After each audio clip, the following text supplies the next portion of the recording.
Before I start, here's a video of a Scorpio Venetator destroying a bike.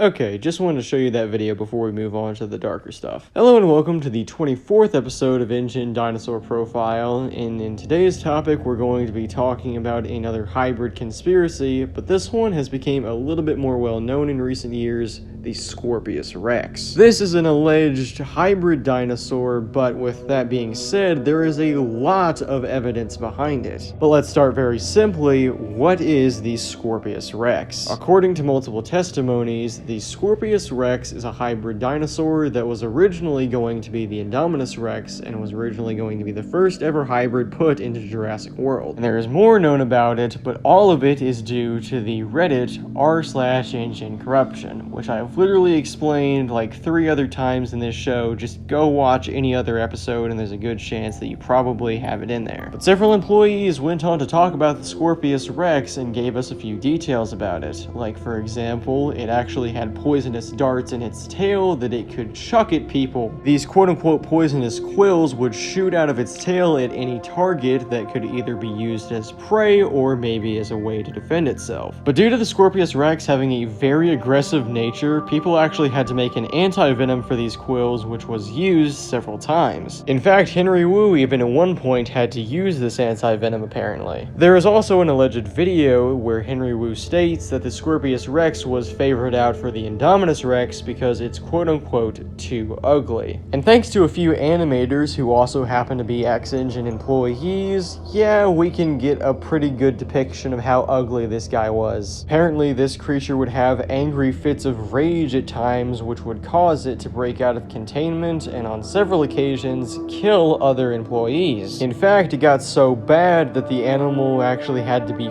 frozen up.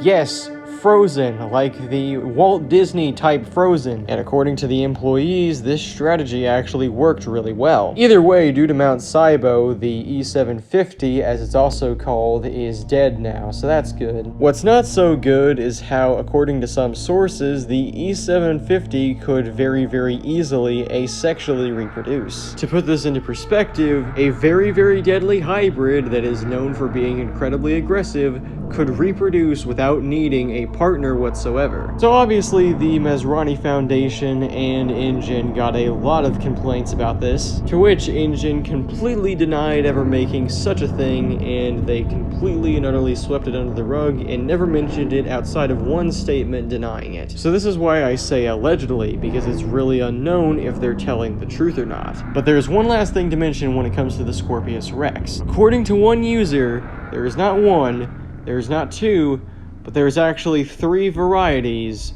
of Scorpios Rex. This one, though, has a lot less evidence surrounding it. The only bit of information that ever pops up that confirms any of this is in the fact that in the alive list, yes, the thing that I mentioned last episode, had 3 E750 listings on it. None of them had descriptions, though, so we are only left to assume what these 3 could be. But that's all I have on the Scorpios Rex. There's only going to be one last episode after this, and it's going to be a biggie.